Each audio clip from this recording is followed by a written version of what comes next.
መስቀልና ማተብ በስመ አብ ወወልድ ወመንፈስ ቅዱስ አሐዱ አምላክ አሜን። የአባቶቻችን አምላክ የእኛም አምላክ እግዚአብሔር ሆይ ይህችን ሰዓትና ይህችን ጊዜ በቤተ መቅደስህ እንድናሳልፍ ስለረዳህን ስላገዝከን ስምህ ለዘላለሙ የተመሰገነ ይሁን። እናታችን አማላጃችን ቅድስተ ቅዱሳን ንጽሕተ ንጹሐን ድንግል ማርያም ስሟ የተመሰገነ ይሁን።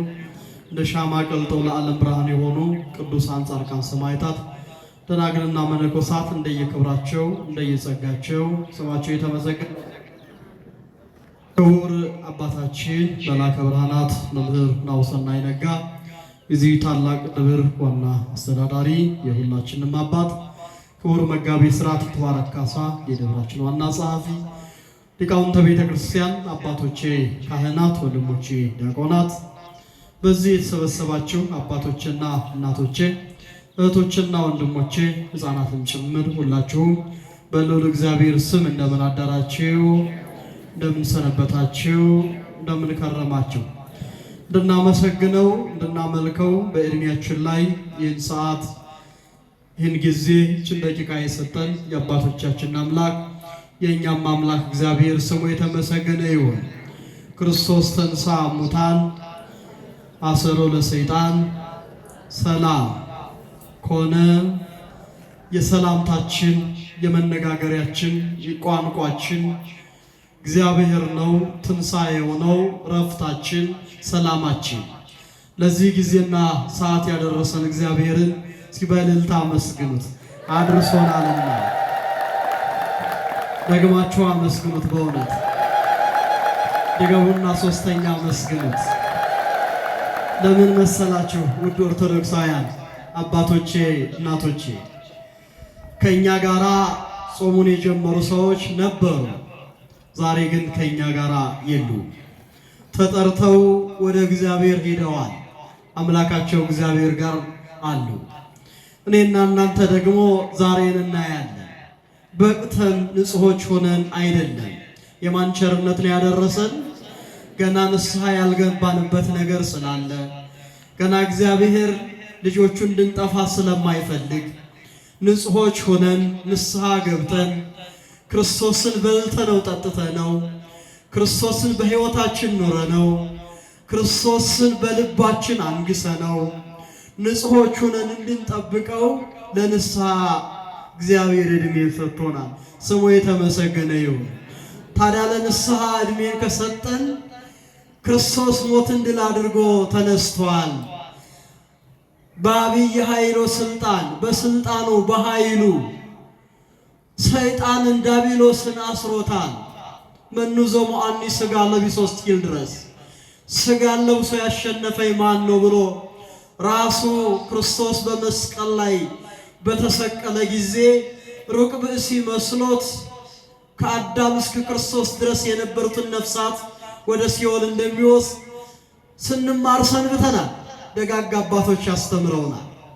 የክርስቶስንም በመስቀል ላይ ተጠማው ተራብ ሲመለከት ሥጋው ሲቆረስ ደሙ ሲፈስ ሲያይ እንደዛ መስሎ ሂዶት ወደሱ ሄደ። በንፋስ አውታር ወጥሮ አሰረውና እሱን ካሰረ በኋላ ወደ ሲኦል ላይ ሄደ። ይገርማችኋል። እንደምታስታውሱት ዕለተ ዓርብን ዙሪያውን የነበሩት ፈሪሳውያንና ሰዶቃውያን ክርስቶስን ይሰቀል ይሰቀል እያሉ ይጮሃሉ። ነፍሳት ደግሞ በሲኦል ውስጥ ሆነው ተሰቅለህ አድነን እያሉ ይጮሃሉ። ለምን? እነዚህኞቹ ስለ ግፋቸው ነው። እነዛ በሲኦል ውስጥ ያሉት ደግሞ ክርስቶስ ካልተሰቀለ ክርስቶስ ካልሞተ ክርስቶስ ካልተነሳ ሰላም ስለሌላቸው ክርስቶስ በመስቀል ላይ ሆኖ ለ5500 ዘመን የነበረውን ዲያብሎስን አሰረው ለሰይጣን እያለ ነው ሰላምታችን ማለት ነው። አሰሮ ለሰይጣን አጋዞ ለአዳም ነፃ አወጣ፣ ነፃነት ሰጠው። ፈቀደ እግዚአብሔር ግዞ ለአዳም እግዚአብሔር አዳምን ነፃ ያወጣው ዘንድ እግዚአብሔር ፈቀደ። በፈቃዱ ነፃ ያወጣው ዘንድ ለሰው ሲል ክርስቶስ ሰው ሆነ እያልን እንነጋገራለን። ሰላም በክርስቶስ ሰላም ሆኗልና እምይእዜሰ ከዛሬ ጀምሮ እስከ ዘለዓለም። ይሄ እየተዘመረ ይሄ እየተመሰገነ እግዚአብሔርን የምናመሰግንበት ሳምንት ነው። እንግዲህ እስከ በዓለ ሃምሳ ድረስ ለዚህ ያደረሰን እግዚአብሔር ስሙ የተመሰገነ ይሁን። ለዛሬው የምንነጋገርበት በዚህ በሕማማቱ የክርስቶስ ሰላምታ የሆነ አንድ ሰላምታ እናነሳለን። ይኸው ምንድነው የሚለው? እንበለ ነዋም ሥላሴ ለበዓለ ነዋም ፍጡር የአቅብዎ ዘየአቅብዎ እምእኩይ ግብር እያሉ ቅዱስ ያሬድ የደረሰውን ሊቃውንቱ ሲያመሰጥሩት በዜማ ሲደርሱት ምናልባት በግዕዝ ስለሆነ ላይገባን ይሆን ይችል እንደሆነ እንጂ ሊቃውንቱ ይህን ቃል ሲናገሩ የሥላሴን አኗኗር የሥላሴን የሰው ልጅ መጠበቅን እየተረዱ ነው የሚያዝሙት። እንበለ ነዋም ሥላሴ ለበዓለ ነዋም ፍጡር እረፍት የሌላቸው እንቅልፍ የሌላቸው ሥላሴ ለበዓለ ነዋም ፍጡር ሥጋን ለለበሰ ለሰው ልጅ ለፍጡር ዘየአቅብዎ እምእኩይ ግብር ከክፉ ነገር ሁሉ ሥላሴ ይጠብቁታል። ዘይሐውር በጽልመት በጨለማና በሞት ጥላ ውስጥ ለሚሄድ ሰው ሥላሴ ናቸው የሚጠብቁት። ስብሐት ለክሙ ምስጋና ይገባል ለአብ፣ ምስጋና ይገባል ለወልድ፣ ምስጋና ይገባል ለመንፈስ ቅዱስ ዛሬም ዘወትርም ለዘላለሙ። በዚህ ኃይለ ቃል እንነጋገራለን። ይኸውላችሁ የተወደዳችሁ ምእመናን፣ እኔና እናንተ ማታ ላይ ተኝተናል። ያረሳን የቀሰቀሰን ያነሳን ግን ማን ነው? ሌሊት ምን እንደሆነ አናውቀው። ምን ግን ማን ጠበቀን? እግዚአብሔር ጠበቀን። ሥላሴ ጠበቀን። ሥላሴ ነው ጠብቆ እዚህ ያመጣን። ሥላሴ ባይጠብቀን ኑሮ አሁን መነሳት አንችልም ነበረ። ይሄ ብቻ አይደለም ውድ ኦርቶዶክሳውያን፣ ሥላሴ ስለጠበቀን ከዓለም ጩኸት ይልቅ በቤቱ እንድናረፍድ ያደረገን ማን የረዳን? እኔና እናንተ ትናንት ያወጣነው ዕቅድ ነበረ። ዛሬ በዚህን ሰዓት እንዲህ እናደርጋለን ብለን ነበረ። አስተውሉ። ሌሊት ላይ ግን ወደ ጆሮአችን የሆነ ነገር አመጣ።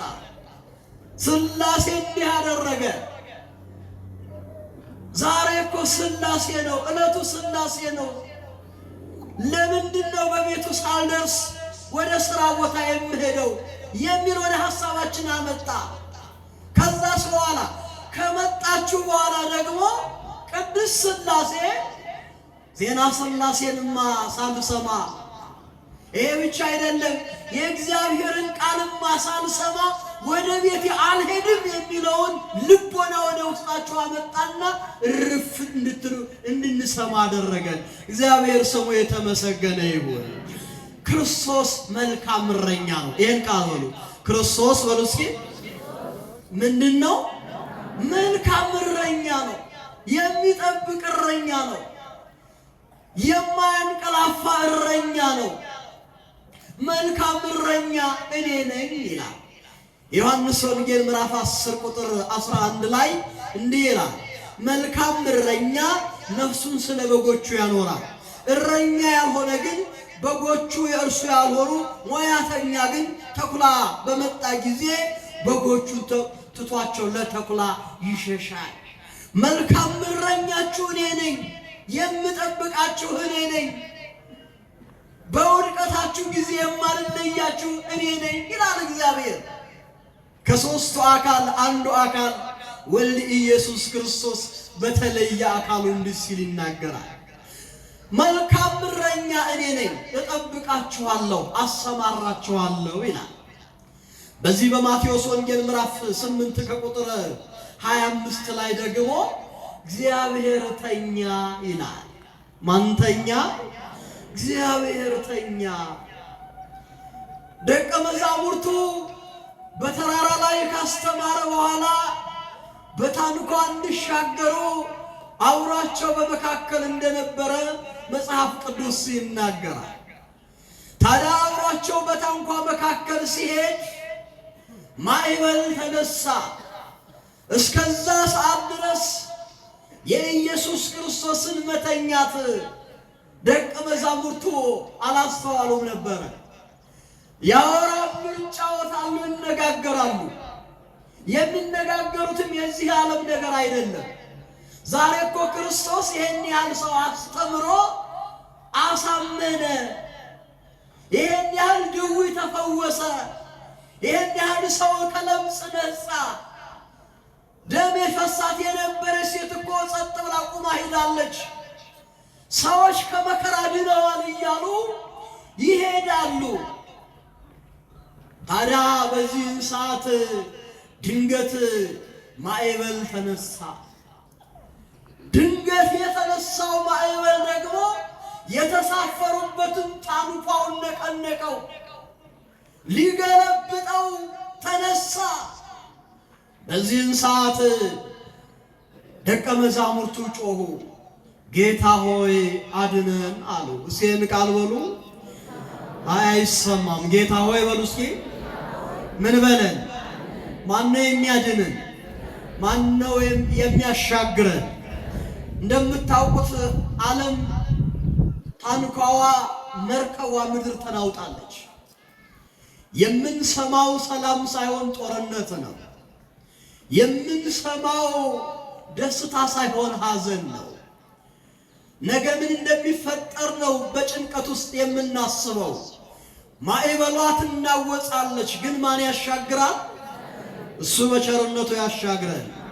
ታዲያ ደቀ መዛሙርቱ በፍርሃት ጌታን ቀሰቀሱት ይላል። ይኸውላችሁ እላይ ፍጹም የማይተኛ የሚተኛውን ሰው ይጠብቃል ይላል። እዚህ ላይ ደግሞ እግዚአብሔር ተኛ ይላል። የዚህ ትርጉሙ ምንድነው ተብሎ ስናይ ከሦስቱ አካላት አንዱ አካል ወልድ ኢየሱስ ክርስቶስ ሰውን ለማዳን ሰው ሆኖ እንደተገለጠ መጽሐፍ ሊነግረን ፈልጎ ነው። ሰው ሆኖ ሲገለጥ ኢየሱስ ክርስቶስ ደግሞ ፍጹም አምላክ ነው፣ ፍጹም ሰው ነው። እስኪ ቃል በሉ። ፍጹም አምላክ በሉ እስኪ፣ ፍጹም ሰው። እንግዲህ በአምላክነቱ ዘኢይነውም ትጉ ይላል።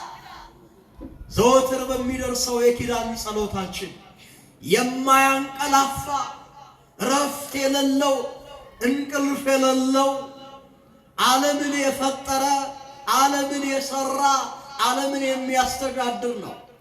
ፍጹም ሰው ነው። ፍጹም ሰው በመሆኑ ደግሞ አንቀላፋ ይላል። እውነት ነው። ኢየሱስ ክርስቶስ ፍጹም አምላክ ፍጹም ሰው ነው። ፍጹም ሰው ለመሆኑ ከሰማይ ወረደ። ጊዜውና ሰዓቱ ሲደርስ ከእናታችን ከእመቤታችን ከቅድስት ድንግል ማርያም ከሥጋዋ ሥጋ ነፍስቶ ይወለድ ዘንድ ተጸነሰ። መጸነስ ብቻ አይደለም፣ ተወለደ። መወለድ ብቻ አይደለም፣ ተጠመቀ። እሱ ብቻ አይደለም፣ 40 መዓልትና 40 ሌሊት ጾመ ጸለየ። ይኸውላችሁ በጾመ በጸለየ ጊዜ ግን በለበሰው ሥጋ ተራበ ይላል። ከቃሉ ጋር ናቸው አይደል? በለበሰው ሥጋ ምን አለ? ተራበ፣ ተጠማ። መራብና መጠማቱን ያየ የተመለከተ ዲያብሎስ ደግሞ ክርስቶስ እንዲፈትነው መጣ። ክርስቶስን ሲፈትነው ደግሞ በመለኮታዊ ኃይሉ ዲያብሎስን አሸነፈው። ከጾመ ከጸለየ በኋላ በለበሰው ሥጋ ላይ ሥጋ በአህያ ውርንጭላ ላይ ሆኖ በሚታይ በሚጨበጥ በሚዳሰስ ወደ ኢየሩሳሌም የሆሳዕና ዕለት ገባ። ከቃሉ ጋር ናቸው። በለበሰው ሥጋ ሲገባ ሕፃናት ዘመሩ፣ የዘንባባ ዝንጣፊ ጎዘጎዙ፣ ጨርቃቸውን አነጠፉ። ይህ ሁሉ የሚሆነው በሥጋ። ፈሪሳውያንና ሰዶቃውያን ደግሞ ሕፃናቱን ዝም አስብል አይረብሹና ያኔ በመለኮቱ ምን አለ? ሕፃናትና ሰዎች እንኳን ዝም ቢሉ ድንጋዮች ያመሰግኑኛል አለ። ምኖች ያመሰግናሉ? ድንጋዮች። በመለኮቱ ድንጋዮች አፍ አውጥተው እንዳመሰገኑት አደረጋቸው። ይችላል አይችልም? እግዚአብሔር ይችላል። እግዚአብሔር ያናግራል። እግዚአብሔር ያሻግራል። እግዚአብሔር አንደበትን ይሰጣል። እግዚአብሔር ጉልበትን፣ ጤናን እግዚአብሔር ይሰጣል።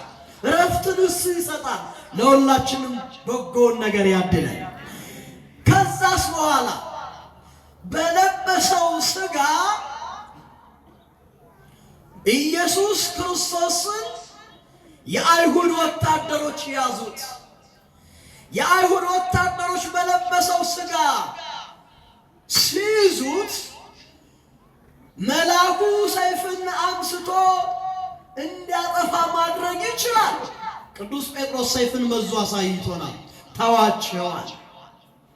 እንደምታውቁት በለበሰው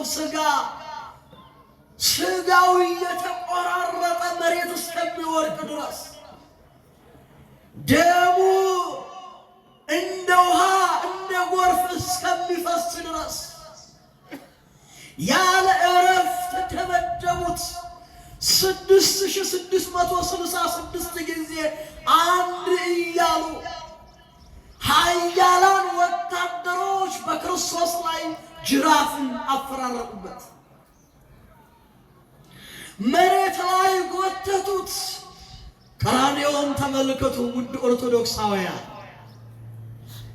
ያኔ የኢየሩሳሌም ሴቶች ያለቅሳሉ። እመቤታችን ቅድስት ድንግል ማርያም ታለቅሳለች።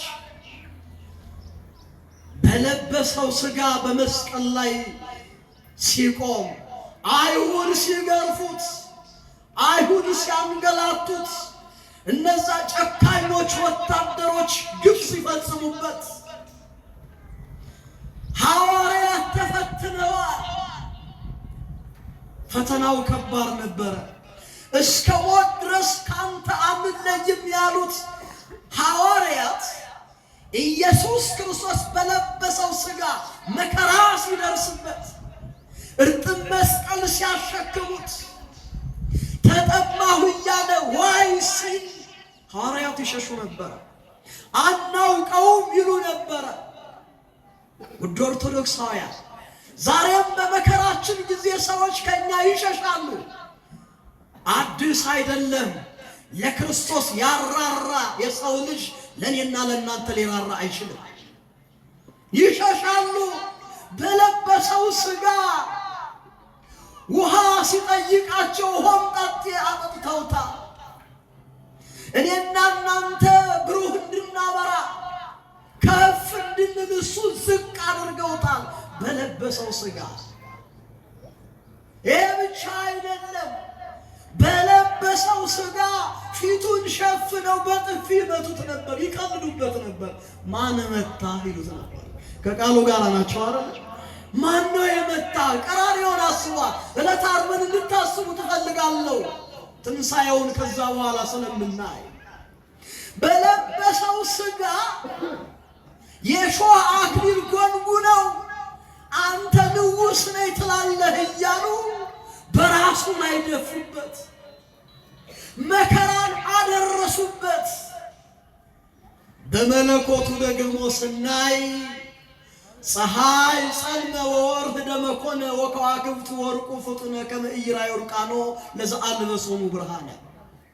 ኢየሱስ ክርስቶስ የአይሁድ ወታደሮች ይህንን መከራ ሲያደርሱበት መለኮታዊ ኃይሉን የተረዳው ፀሐይ ጨለማ ሆነች ማለት። ወከዋክብት ወርቁ ፍጡነ ከዋክብት ፈጥነው ረገፉ። ወወርኅ ደመ ኮነ ጨረቃም ደም ሆነች። ለምን? ከመ ኢይራዩ ርቃኖ ለዘአልበሶሙ ብርሃነ። የሰው ልጅ ጨክኖ የፈጠረውን ራቁቱን አቆመ። በፈጣሪው ላይ ጨከነ። እነዚህ ግን በዕለተ ረቡዕ የተፈጠሩ ስነ ፍጥረት ግን ለዘአልበሶሙ ብርሃነ ብርሃን ያለበሳቸው ጌታ ራቁቱን ስለሆኑ ዓለም ጨለማ ሆነ ይላል። ከቃሉ ጋር ናቸው። ዓለም ምን ሆነ? ጨለማ ሆነ። ለዘአልበሶሙ ብርሃነ ከመ ይራዩ ርቃኖ ራቁቱን እንዳያዩ። ይሄ ብቻ አይደለም፣ በመለኮቱ ዓለቶች ተሰነጣጠቁ። የቤተ መቅደሱ መጋረጃ ተከፈለ፣ ተቀደደ። ሲኦል ባዶ ሆነች። ወደ ሲኦል ሄደ። ሲኦል ያለውን ነፍሳት ማርኮ በዝብዞ ነፃ አወጣ ይላል። ነፃ ያወጣን አምላካችን እግዚአብሔር ስሙ የተመሰገነ ይሁን። ታዲያ ይህ አምላክ ነው መለኮት የተዋሃደው ሥጋ። እንደምታውቁት ክቡራን መምህራን እንዳስተማሩን መለኮት የተዋሃደው ሥጋ ገነዝዎ ዮሴፍ ወኒቆዲሞስ፣ ዮሴፍና ኒቆዲሞስ ገንዘው ወደ መቃብር አወረዱት። በሦስተኛው ቀን ግን ወተንሳ እግዚአብሔር ከመዘንቃህም ነዋል። እግዚአብሔር ከእንቅልፉ እንደሚነሳ ሰው ተነሳ ይላል። የትንሣኤያችን በኩር ክርስቶስ ለዘላለም ስሙ የተመሰገነ ይሁን። ስለዚህ አምላክ እግዚአብሔር ሕዝቡን ይጠብቃቸዋል ይላል። ሕዝቡን ምን ይላቸዋል? ይጠብቃቸዋል። ይህ አምላክ ነው የሚጠብቀን። እግዚአብሔር ሕዝቡን የሚጠብቅባቸውን ዋና ዋና ነገሮችን እናያለን። እግዚአብሔር ሕዝቡን ሉዓላዊነታችንን፣ ክብራችንን ይጠብቅልናል። ክብራችንን የሚጠብቅልን ማን ነው? ሰው አይደለም። ሰውማ እኛን አዋርዶ እሱ ከፍ ማለት ነው የሚፈልገው። እኔና እናንተን ግን የሚጠብቀን ማን ነው? እግዚአብሔር ነው። እግዚአብሔር ሁኔታዎችን በራሱ ሐሳብና ፈቃድ በማመቻቸት አማኞችን መድረስ ያለባቸው ቦታ ላይ እንዲደርሱ ያደርጋል። እዚህ ያደረሰን ማን ነው? ንገሩኝ እስኪ። ምንም አይረባም ይላል ሰው አይደል? አትረባም፣ ዋጋ የለውም፣ ዋጋ የላትም። በሰላም በተገላገለ ባረፈ እንግዲህ ተሰቃይቷል፣ ይበቃዋል። መቼም ቢሰራ አይቀየርም፣ ቢማር ለውጥ አያመጣም ይላል ሰው። እግዚአብሔር ግን ሰውን ያድናል። እግዚአብሔር ግን ሰውን ይቀይራል። ይችላል አይችልም? እንዲህ ነው የሚለው ውድ ኦርቶዶክሳውያን፣ እግዚአብሔር ከፍ ከፍ ብለዋል አለን አለን የሚሉትን ድሃ ያደርጋል፣ ባለጠጋም ያደርጋል። ማን ነው ባለጸጋ የሚያደርገው? ያደርጋል። ያዋርዳል፣ በራሳቸው ከፍ ከፍ ያሉትን ደግሞ ከፍ ከፍ ያደርጋል። እግዚአብሔር ይችላል አይችልም? አንደኛ ሳሙኤል ምዕራፍ 2 ቁጥር 10 ላይ ተመለከቱት። ከፍ ከፍ ብለናል ብለው ዓለምን ጨበጥናት፣ ያዝናት፣ ከኛ በላይ የለም ብለው ራሳቸው ተሰቃይተው ሰውን የሚያሰቃዩትን ያወርዳቸዋል። ይችላል አይችልም? ዝቅ ያሉትን የወረዱትን ዳዊት ትልነኝ እንዳለ ማንም አልመረጠውም። ታስታውሳላችሁ። ነቢዩ ተልኮ ከእሴት ቤት ሊቀባ ሄደ። እሴይ መልከ መልካሞቹን ውቦቹን ልጅ አቀረበ። ዳዊት እረኛ ነው፣ ማንም አላሰበውም። ሌላ ልጅ የለህም ወይ ብሎ ነቢዩ ጠየቀ። አይረባም፣ አይጠቅምም፣ የበግ እረኛ ነው አለ አባቱ። እስኪ ይጠራ አለ ነቢዩ። እግዚአብሔር አይሳሳትም። ማን አይሳሳትም? ይጠራ አለ። ሲጠራ ዳዊት ሲመጣ ገና ከመድረሱ በፊት ቀርነቅቡ ፈላ ይላል። ዳዊት ጎንበስ ብሎ በነቢዩ እጅ ላይ እግዚአብሔር ቀባው። ምን ያለው? የተናቀውን የወደቀውን እግዚአብሔር ያነሳል። ተስፋ እንዳቆርጡ ኦርቶዶክሳውያን ዓርብ ዕለት ሰው ሁሉ ተስፋ ቆርጦ ነበር። እሑድ ግን ደስታ ነው። ዛሬ ተስፋ ልንቆርጥ እንችላለን፣ ነገ ይቀየራል። አይቀየርም እንዴ? ዛሬ ልናዝን እንችላለን፣ ልንጎዳ እንችላለን፣ ነገ ግን እግዚአብሔር ከፍ ያደርጋል። ምን ይታወቃል? የሱ ስራ ይታወቃል እንዴ? አይታወቅም። ስለዚህ እግዚአብሔር እንዲህ ያደርጋል፣ ከፍ ያደርጋል። እሱም ሲናገር ታዲያ ምን አለ? እስመ አቡየ ወእምየ ገደፉኒ፣ ወእግዚአብሔር ሰፈፈኝ። እናትና አባቴ ረሱኝ፣ እግዚአብሔር ግን አነሳኝ ይላል። ማን ያንሳል? ሰው ከፍ ከሚያደርገን ይልቅ ማን ያንሳል? ማን ከፍ ያደርገን? እግዚአብሔር። ሰው ከፍ ቢያደርገን ያለንን ነገር አይቶ ነው። እግዚአብሔር ግን በሌለን ላይ ሊሰጠን ነው ከኛ ጋር አይደለም። ሰው ስለኛ ቢያወራ ባለን ነገር ሊሆን ይችላል። እግዚአብሔር ግን ከኛ ጋር ሲሆን የሌለን ሊሰጠን ነው። ሰው ሲሰጠን እንድንመልስለት ነው አይደለም እንዴ? ንገሩኝ እስኪ። እግዚአብሔር ሲሰጠን ግን እንድናመሰግነው እንጂ ከኔና ከናንተ ምንም የሚፈልገው ነገር የለም። ስሙ ለዘላለሙ የተመሰገነ ይሁን። እግዚአብሔር አቅጣጫን ይመራል። ማን ይመራል? አሁን እንግዲህ አቅጣጫችንን ለእግዚአብሔር መስጠት አለመስጠት የኛ ጉዳይ ነው። እግዚአብሔር ግን አቅጣጫን ይመራል። ሕዝቡን በመካከላቸው መንገድ በመምራት ልክ እንደ ጥንቱ የባህር ክፍል በእግዚአብሔር ኃይል እንዲሻገሩ ያደርጋል ይላል። ሙሴም በባህር ላይ እጁን ዘረጋ፣ እግዚአብሔርን ሌሊቱን ሁሉ የምስራቅ ነፋስ አምጥቶ ባህሩን ከፈለ። ዘጸአት 14:21 ላይ የወደቁትን የፈሩትን ሕዝብ እግዚአብሔር አሻገረ ይላል። ማን ያሻገረ? አቅጣጫ እየመራ ሕይወታችንን እዚህ ያደረሰው ማን ነው? ንገሩኝ እስኪ። ሰው መክሮን ነው እንዴ? ጥሩ እኮ ነው። የሚመክሩ ሰዎች ያስፈልጋሉ። ሽማግሌ ያስፈልጋል። የአባትና የእናት ምክር ያስፈልጋል። ግን ብዙ ልጆች ተመክረው ግን ወላጆቻቸውንም አላከበሩ፣ እግዚአብሔርንም አልፈሩ። እግዚአብሔር የረዳው ሰው ግን ወላጆቹን ያከብራል፣ እግዚአብሔርንም ይፈራል፣ አቅጣጫንም ይሰጣል፣ እንድንሻገር ያደርጋል። እግዚአብሔር በቸርነቱ ያሻግረን። ይህ ብቻ አይደለም። ኦርቶዶክሳውያን በመከራ ውስጥ ሆነን ባለንበት ጊዜ እግዚአብሔር ሕዝቡን ዝም አይልም። በመከራ ውስጥ ያለውን ሕዝብ ይላል። በተለይ በዚህ ዘመን የሚኖር በዓለም ያለ ሕዝብ በመከራ ውስጥ ነው የሚኖር። የሚያጽናናን ግን ማን ነው? ንገሩኝ እስኪ። የምንሰማው ነገር ሁሉ መከራ ሆኖ ሳለ፣ የምንኖረው ኑሮ መከራ ሆኖ ሳለ እግዚአብሔር ግን በጸጋ ፊታችንን እያበራልን ዛሬን እንድናይ እያደረገን ማን ነው? ንገሩኝ እስኪ። እግዚአብሔር እኮ ነው። በመከራ ውስጥ ሕዝቡን ዝም የማይል አውሯቸው የሚሆን እግዚአብሔር ነው። ሰውሳ በመከራ ጊዜ አብሮን ይሆናል? ንገሩኝ እስኪ። አይሆንም እኮ። ይኸውላችሁ መከራ ስላችሁ ለቅሶ ድርድ እንኳን እንዳታስብ። ይሄማ ባህላችን እኮ ነው። ሰው ሲኖር በቁም አንረዳዳም አይደል እንዴ? በሞተ ጊዜ ግን ጨርቅ ይዘን እንሮጣለን። ይሄን እንዳታስቡት። መከራ የምላችሁ ስደት መከራ ነው፣ ረሃብ መከራ ነው፣ ጦርነት መከራ ነው፣ መገፋፋት መከራ ነው። በዚህ መከራ ውስጥ ስንኖር ለሚኖር ሕዝብ እግዚአብሔር ዝም አይልም። ማን ያሻግረናል? እግዚአብሔር በቸርነቱ ይርዳል። እንግዲህ እውነተኛ እረኛችን ኢየሱስ ክርስቶስ ነው። በእውነተኛው እረኛ ላይ ስንወርድ የማያንቀላፋ ሥላሴ የሚያንቀላፋውን የሰውን ልጅ ይጠብቃል። ኢየሱስ ክርስቶስ ይጠብቀናል። የመጀመሪያው አንደኛ ኢየሱስ ክርስቶስ እንዴት ነው የሚጠብቀን? እንዴት አድርጎ ነው የሚጠብቀን ካላችሁ፣ መጠበቅ ብቻ አይደለም፣ በስም ያውቀናል። ከቃሉ ጋር ናችሁ። እንዲህ ሁሉ ሕዝብ እንዴት ነው የሚጠብቀው?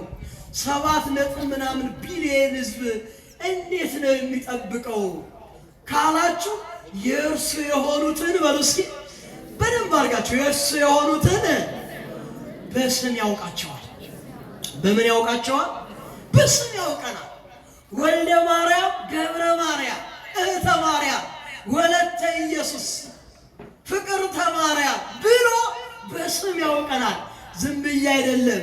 የዮሐንስ ወንጌል ምዕራፍ 10 ላይ ተመልከቱ።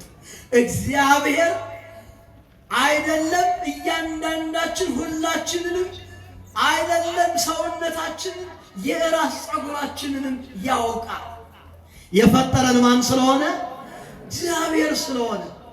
ይሄ ብቻ አይደለም፣ ማወቅ ብቻ አይደለም፣ ለተከታዮቹ ለእነሱ ደህንነት ሲል ሕይወቱን አሳልፎ ይሰጣል። ከቃሉ ጋር ናቸው። ለእኛ ሲል ምኑን ሰጥቶናል?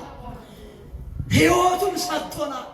እኛ በሰላም እንድንኖር እኛ ከፍ እንድንኖር እንድንል በዕለት ዓርብ የሚያውቀን አባታችን ለእኔና ለእናንተ ሲል ሕይወቱን ሰጥቶናል። የዮሐንስ ወንጌል ምዕራፍ 10 ቁጥር 10 ላይ ተመልከቱ። ሕይወቱን እንደሰጠን ክርስቶስ ሕይወቱን ሰጥቶናል። ለምን ካላችሁ ጌታችን መድኃኒታችን ኢየሱስ ክርስቶስ በኩራችን፣ ምሳሌያችን፣ መሪያችን፣ ሕይወታችን ስለሆነ የትንሣኤያችን በኩር ማን ነው ካል ክርስቶስ ትንሣኤ እንዳለ ያስተማረን፣ ሕይወት እንዳለ የነገረን እሱ ነው። በትንሣኤው በኩራችን ነው። እርሱ በኩር አድርገን እንነሳለን ይላል። አሁንም ክርስቶስ ከሞት ሰዎች ሁሉ አስቀድሞ ተነስቷል። በመጀመሪያው ሰው ሞት ወደ ዓለም መጥቷል። በሁለተኛው አዳም በክርስቶስ ኢየሱስ ግን ትንሣኤ ሙታን ሆኗል። ክርስቶስ ማወቅ ብቻ አይደለም፣ ክርስቶስ መጠበቅ ብቻ አይደለም። ክርስቶስ ለእኔና ለእናንተ ሲል ሙቶልናል። የሞተልን ክርስቶስ ሞትን ድል አድርጎ በመነሳት የመጀመሪያው በኩር ሆኖ ክርስቶስ ከሞት ተነስቶ የመጀመሪያው አዳም ሞትን ወደ ዓለም ቢያመጣም ዳግማዊ አዳም ክርስቶስ ኢየሱስ ግን ሞትን ድል አድርጎ ተነስቷል። ስለዚህ ኦርቶዶክሳውያን ልብ ልትሉት የምፈልገው ነገር በሥጋ ሁላችንም እንሞታለን። የሚያስፈራን ምንድን ነው? የሥጋ ሞት አይደለም ወይ? ዓለም የሚያስጨንቀው የሥጋ ሞት አይደለም ወይ? ብንጨነቅስ ብንፈራስ የሥጋ ሞት ይቀራል ወይ? ውድ ኦርቶዶክሳውያን፣ ነገር ግን የመጀመሪያው አዳም ሞትን ወደ ዓለም አምጥቶታል፣ ግድ ነው መጥቷል። ዳግማይ አዳም ክርስቶስ ግን ሞትን ድል አድርጎ ተነስቷል። ለሱ ክብር ምስጋና ይግባው። ስለዚህ እንነሳለን ነው። አይ አታጨብጭቡ፣ ተውት። እንነሳለን። እስቲ ይህን ቃል በሉ። ምን በሉ? በደንብ በሉ። ምን እንላለን? እንሞታለን በሉ እስኪ። ደግሞ ምን እንላለን? እንነሳለን። ማነው የሚያስነሳ? እሱ ነው። ይሄ ብቻ አይደለም፣ በእርገቱ በኩራችን ነው። በምኑ በኩራችን ነው? በእርገቱ እንደ ሞተው እንደተነሳው ሁሉ አርጓል። እኛም ከሞትን በኋላ እንነሳለን። ከተነሳን በኋላ ደግሞ ወደ እሱ ከፍ እንላለን። ይሄን ያደረገልን ማን ነው? እርሱ ነው። ነፍሳትን ከሲኦል አውጥቶ ማርኮ በዝብዞ መንግሥተ ሰማያትን አውርሷል። ሊቀ ካህኑ ኢየሱስ ክርስቶስ ነፍሳትን ጠብቋል። በዚህ ዘመን የሚኖሩ ካህናትም ነፍሳትን እንዲጠብቁ ክርስቶስ አደራ ሰጥቷቸዋል። ከቃሉ ጋር ናቸው። ነፍሳችን ከሥጋችን እስከሚለይ ድረስ ካህናት የሰውን ነፍስ እንዲጠብቁ። የምን ነፍስ እንዲጠብቁ አልኳቸው? እንዲጠብቁ ክርስቶስ ሊቀ ካህናት ነው። በኩር ሆኖ ካህናትን መርጧል። እነዚህ ካህናት ለክርስቶስ ምዕመናንን የሚያዘጋጁ የሚጠብቁ ናቸው። እግዚአብሔር በቸርነቱ ይርዳል። የእርሱ ጥባቆ ከእኛ ጋር አይሁን። እንግዲህ ስለ ትንሣኤ ማውራታችን አይቀርም። ዘመኑ የትንሣኤ አይደለም። ትንሣኤዎችን እናያለን። በኢትዮጵያ ኦርቶዶክስ ተዋሕዶ ቤተክርስቲያን አስተምሮ መሰረት የትንሣኤ አይነቶች 5 ትንሣኤዎችን እናያለን። ስንት ትንሣኤዎችን አልኳችሁ? 5። የመጀመሪያው የክርስቶስ ትንሣኤ ነው። የማን ትንሣኤ ነው? የኢየሱስ ክርስቶስ ትንሣኤ ነው። ጌታችን ኢየሱስ ክርስቶስ በገዛ ሥልጣኑ ሞትን ድል አድርጎ የተነሳው ስለ ሁላችን የትንሣኤ በኩር ሊሆን ነው። እግዚአብሔር ሞትን ድል አድርጎ ተነሳ። ሞትን ሥልጣንና ኃይል አልነበረውም ይላል አቡ ቀለምሲስ። ሞት በሞት ሲሸነፍ ዘንድ ትንሣኤ ለዘላለም ከብሮ ይኖር ዘንድ ኢየሱስ ክርስቶስ የሞትን ባለቤት ዲያብሎስን ድል ነስቶ ክርስቶስ ሞትን ድል አድርጎ ተነስቶ እነሆ የትንሣኤያችን በኩር ሊሆን ክርስቶስ ተነሳ ይላል። ክርስቶስ የተነሳው የሰው ልጅ በሙሉ ከሞት እንዲነሳ እንጂ በስብሶ እንዲቀር አይደለም። ይኸውላችሁ ኦርቶዶክሳውያን፣ የክርስቶስን ትንሣኤ የሚያምን ሰው ይህ ሰው ክርስቶስ በስጋ እንደሞተ ክርስቶስ እንደተነሳ የሚያምን ሰው በሚሞት በስጋ በሚሞት ወንድሙና እህቱ አባቱና እናቱ ሞት ሲያዝን ሲጸጸት አይኖር። ከቃሉ ጋር ናችሁ። በደንብ ይችን ያዙልኝ። ክርስቶስ ሙቷል፣ ክርስቶስ ተነስቷል፣ እኔም እነሳለሁ ብሎ የሚያምን ክርስቲያን ምን የሚል ክርስቲያን? የሚያምን ክርስቲያን። ዝም ብሎ ደካማ ክርስቲያን፣ አስመሳይ ክርስቲያን አይደለም። ዋይ ልቀቁኝ ያዙኝ የሚል አይደለም። ክርስቶስ ሞትን ድል አድርጎ ተነስቷል፣ እኔም እነሳለሁ ብሎ የሚያምን ክርስቲያን በወንድሙ በእህቱ በአባቱ በእናቱ ሞት ሲያዝንና ሲያለቅስ አይኖርም። ለምን? ያምናላ ክርስቶስ ሞትን ድል አድርጎ ተነስቷል። የሞተው አባቴ፣ የሞተው እናቴ፣ የሞተው ወንድሜ አሁን ከክርስቶስ ጋር ነው ይላል። ከቃሉ ጋር ናቸው አይደል? በስጋ ብንሞት በነፍስ ሕያው እንሆናለን። ማን እስከሚመጣ ድረስ? ክርስቶስ እስከሚመጣ ድረስ። ክርስቶስን የማያምን ሰው፣ በክርስቶስ ሞትና ትንሣኤ የማያምን ሰው ልክ ቅዱስ ጳውሎስ እንደተናገረው በመጀመሪያው ሞት ወደ ዓለም መጣ፣ በዳግማዊ አዳም በክርስቶስ ትንሣኤ ሙታን አልሆነም ብለው በትንሣኤ ሙታን የማያምኑ ሰዎች አሕዛብ አሉ። አሕዛብ እድል ፈንታቸው ሁለት ሞት። እኛ የምንሞተው አንድ ሞት ነው። ስንት ሞት ነው የምንሞተው አልኳቸው? አንድ ሞት ነው። ሁለተኛውን ሞት በሁለተኛው ልደት እንገለዋለን። ከቃሉ ጋር ናቸው። ሰው ሁለተኛ ይወለዳል። ሁለተኛ የምንወለደው ከአብራ ከመንፈስ ቅዱስ ከማኅፀነ ዮርዳኖስ ነው። ይኸውም በ40ና በ80 ቀናችን የክርስቶስን ልጅነት የምናገኝበት። የክርስቶስን ልጅነት ያገኘ ሰው በስጋ ይሞታል፣ አንድ አይነት ሞት ይሞታል። ሁለተኛው ሞት ግን አይሞትም። ከውሃና ከመንፈስ ቅዱስ ያልተወለዱ ሰዎች ግን ሁለት ሞት ስላለባቸው አባታቸው፣ እናታቸው፣ ወንድማቸው ሲሞት ዋይ እያለው ያለቅሳሉ፣ ይገባቸዋል። ከቃሉ ጋር ናቸው። እኔና እናንተ ግን ኢየሱስ ክርስቶስ ሞትን ድል አድርጎ ስለተነሳ በሚሞት ወንድማችንና እህታችን ማልቀስ ሳይሆን መጽናናት፣ ወደ ክርስቶስ ሂደዋል፣ ተነስተዋል፣ ደስ ይላል ብለን እግዚአብሔርን ልናመሰግን ይገባል። ይሄ ልቦና ለሁላችን ይስጣል። የሚያስለቅስ ነገር ግን አለ። አዎ የሚያሳዝን ነገር ግን አለ። ከአብራ ከመንፈስ ቅዱስ ከማኅፀነ ዮርዳኖስ ሰው ከተወለደ በኋላ የክርስቶስ ነኝ ካለ በኋላ ከክርስቶስ ጋር ጉዞ ያልቀጠለ ብዙ ክርስቲያን ይዘናል። አሁን እዚህ መካከል ግልጽ ነው አይደለ? ብዙ ክርስቲያኖች አላችሁ።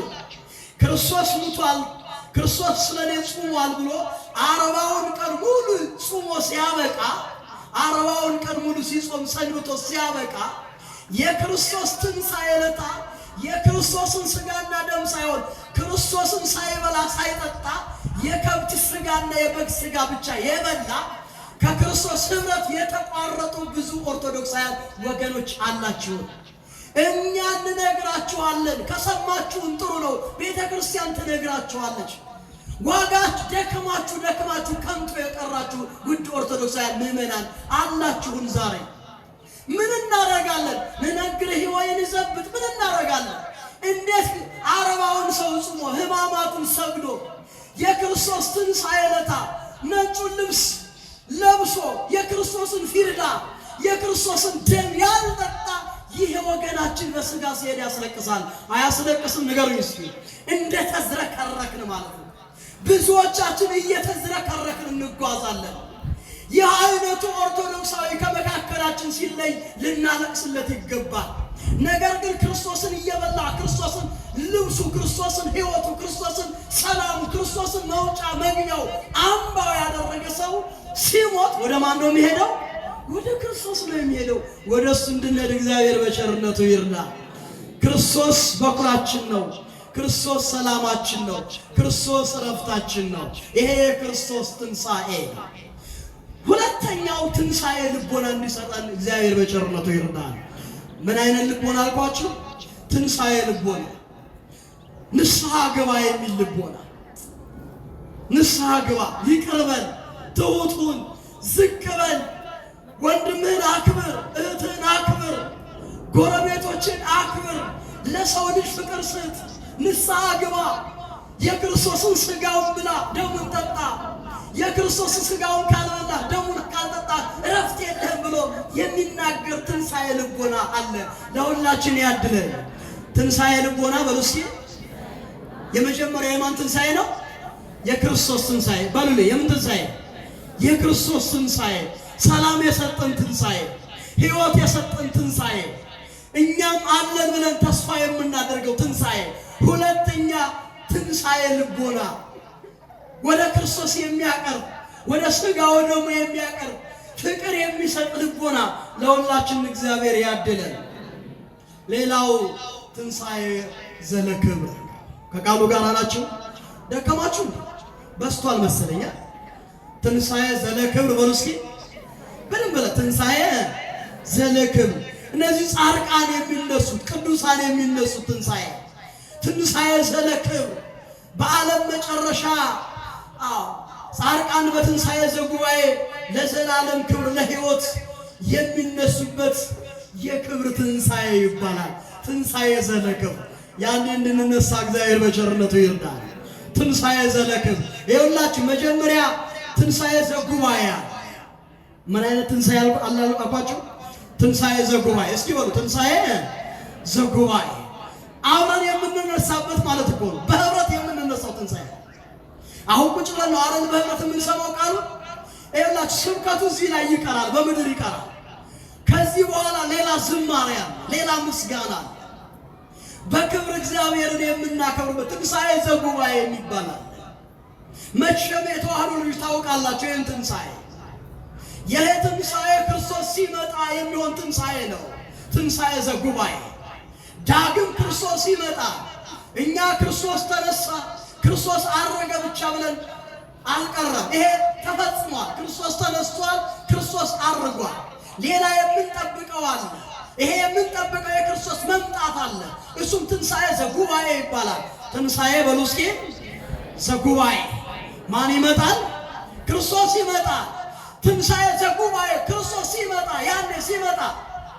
ያኔ ሲመጣ መልአኩ መለከትን ሲነፋ ክርስቶስ ሲመጣ ያኔ በሚመጣ ጊዜ የማቴዎስ ወንጌል ምዕራፍ 24ን ተመልከቱት። ክርስቶስ ሲመጣ 25ን በሙሉ አንብቡት። በሚመጣ ጊዜ መልአኩ መለከትን ሲነፋ የተበታተነ የሰው ልጅ ሥጋ የሚሰበሰብበት፣ በሁለተኛው መልአኩ መለከቱን ሲነፋ ያ የሰው አጽም የነበረው በመቃብር የነበረው በሁሉም ቦታ ያለው ያ የሰው ልጅ ሥጋ ትኩስ በድን የሚሆንበት፣ በሦስተኛ ጊዜ መልአኩ መለከቱን ሲነፋ ያ የሰው ልጅ ራሱን ሆኖ የሚነሳበት። ምኑን ሆኖ አልኳችሁ? ራሱን ሆኖ የሚነሳበት። ወንድ የ30 ሴት የ15 ዓመቱና የምትነሳበት ራሱን ሆኖ ያልኳችሁ ዛሬ በምድር ሲኖር የሰራውን ሆኖ የምንነሳበት እርሱ ነው ትንሣኤ ዘጉባኤ የሚባለው። ትንሣኤ ዘጉባኤ እንደምታውቁት እንደምትሰሙት ትንሣኤ ዘጉባኤ በክርስቶስ ፊት ማንም የሚለይ የለም። እርሱ ይለያል፣ ያውቃቸዋል።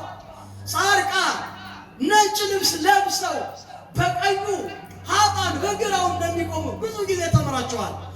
ላስፈራራችሁ አይደለም፣ በቀኙ ያሉትን ልንገራችሁ። እኛ በግራው አይደለም፣ የክርስቶስን ትንሣኤ የምናምን የተዋህዶ ልጆች ነን። በቀኙ ያሉት ግን ምን አይነት ትንሣኤ አላቸው ካላችሁ፣ ትንሣኤ ዘለክብር። ይህን ቃል በሉ፣ ትንሣኤ በሉ እስኪ ዘለክብር። እሱን እንድንነሳ እግዚአብሔር ይርዳል።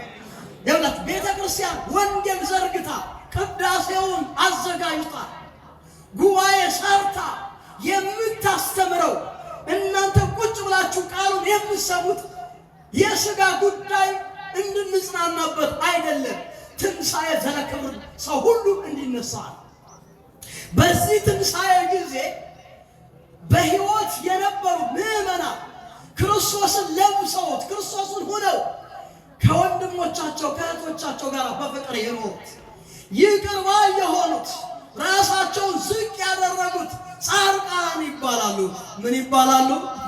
ጻድቃን። ይሄን ትንሣኤ የሚነሱ በቀኙ የሚነሱ ልብሳቸው ነጭ የሆነ ልባቸው ንጹሕ የሆነ ክርስቶስን የሚመስሉ። ማንን የሚመስሉ?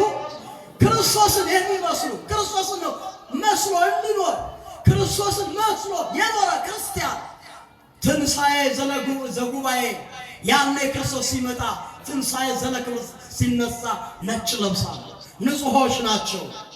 እንድንነሳ እግዚአብሔር በቸርነቱ ይርዳል። እንግዲህ ትንሣኤን ስናይ በሁለት አይነት እንለየዋለን። ትንሣኤ ዘለክብርና ትንሣኤ ዘለሐሳር ከቃሉ ጋር ናቸው። ትንሣኤ ዘለክብርና ትንሣኤ ዘለሐሳር። ትንሣኤ ዘለክብር የሚነሱ የእግዚአብሔርን ትእዛዝ የፈጸሙ ቅዱሳን ናቸው። ትንሣኤ ዘለሐሳር ደግሞ የእግዚአብሔርን ሕግ ያልፈጸሙ ናቸው። እነዚህ ኃጥአን ወደ ዘላለም ቅጣት ይሄዳሉ። እነዚህ ግን ትንሣኤ ዘለክብር የሚነሱት ግን በክርስቶስ በቀኙ ይቆማሉ፣ በሰማይ ምስጋናን ያቀርባሉ። ለስም አጠራሩ ክብር ምስጋና ይግባሉ። ዘኢይነውም ሥላሴ እንበለ ነዋም ሥላሴ ለበዓለ ነዋም ፍጡር ዘያቅርቦም እኩይ ግብ ረፍት የሌላቸው አጋይ ረፍት የሌለው ሥላሴ ከሦስቱ አካል አንዱ አካል ወልድ ኢየሱስ ክርስቶስ ተገልጦ እንዳስተማረን ሥላሴ ሰው ልጅ ሲጠብቅ ረፍት የለው፣ አያንቀላፋም። የሰው ልጅ ደግሞ ደካማ ነው። ደካማውን የሰው ልጅ አጋዕዝተ ዓለም ቅዱስ ሥላሴ ይጠብቃሉ። የሥላሴ ቸርነት ከሁላችን ጋር ይሁን። እንኳን አደረሳችሁ። ወስብሐት ለእግዚአብሔር።